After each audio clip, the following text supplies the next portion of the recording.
একজন ভদ্রমহিলা আমাকে হোয়াটসঅ্যাপ করেছে।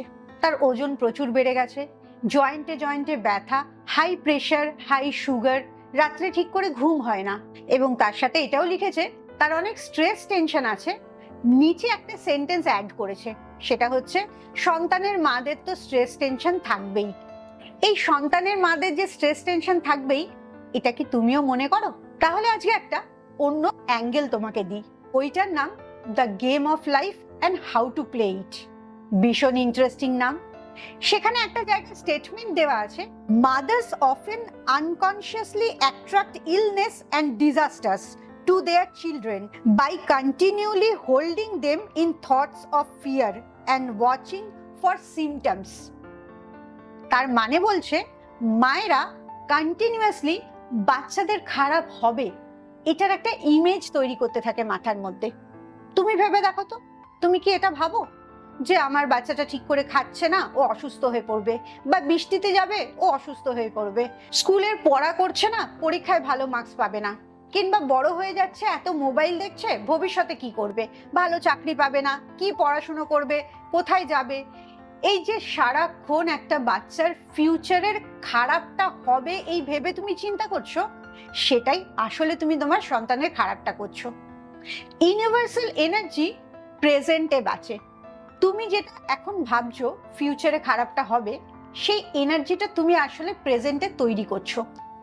কখনোই তুমি মনে করছো না ভালোটা। ভালোটা যখনই মনে করবে তখন ইউনিভার্সে সেই ভালো এনার্জিটা তৈরি হবে। তার মানে এইখানে যে সেন্টেন্সটা বলছে, তুমি তোমার বাচ্চার যা যা খারাপ হচ্ছে সেগুলো অজান্তেই তৈরি করছো এবং অ্যাট্রাক্ট করছো। এই সমস্যাটা যদি বুঝে যাও যে আসলে তুমি সারাক্ষণ তার খারাপটা ভাবছো আর খারাপটাকে তৈরি করছো তার ফিউচারের জন্য, তাহলে এই সমস্যাটা থেকে বেরোবে কি করে সেটা আরো বেশি জরুরি।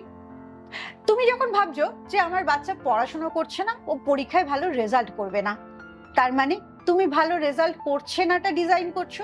তাহলে তুমি তার ভালো রেজাল্ট হবে সেটা কিভাবে ডিজাইন করবে? তখন তুমি এটা ভাবতেই পারো, আমার বাচ্চাটা খুব মন দিয়ে পড়াশোনা করে, ও 10 মিনিট পড়লেও যা পড়ছে সেটা ও একবার পড়লেই মনে রাখতে পারে, আর সেটাও খুব সুন্দরভাবে তার খাতায় লিখে আসতে পারে। তখন তুমি একটা পজিটিভ এনার্জি ক্রিয়েট করছো। অটোমেটিক্যালি দেখবে বাচ্চাটা খুব মন দিয়ে পড়ছে এবং পরীক্ষায় ভালো রেজাল্ট করছে।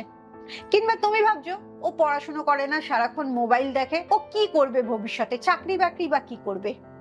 তুমি এটা ভাবতে পারো যে ও মোবাইল দেখে, এখন তো সারা পৃথিবীটাই মোবাইলে দেখতে পাওয়া যায়, ও মোবাইলে এমন ভালো ভালো জিনিস দেখে, এমন ভালো ভালো নলেজও নেয়, যেটার জন্য ওর কোনো কম্পিটিশনই থাকবে না।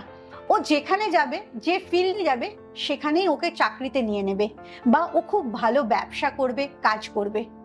বেশিরভাগ মায়েরা বাচ্চারা ব্যবসা করবে এটাও ভাবতেই পারে না। যে জায়গায় আমাদের ফিউচারটা যাচ্ছে, সে জায়গায় ব্যবসাটা চাকরির থেকেও অনেক বেশি সিকিউরিটি অ্যাড করবে। তাই এখন থেকে চেষ্টা করো এনার্জিটা যাতে পজিটিভ থাকে। আর এটা করলে তোমার আরেকটা উপকার হবে, স্ট্রেস আর টেনশনটা তোমার জীবন থেকে ভ্যানিশ হয়ে যাবে। তুমি আজকে থেকে এটা করা শুরু করো, এবং কি রেজাল্ট হচ্ছে 7 দিন পরে এই ভিডিওর নিচে আমাকে কমেন্ট করে জানাবে। ভিডিওটা যাতে 7 দিন পরে পাও, তার জন্য মোটিভেশন উইথ সুপর্ণাকে ফলো করে রাখো।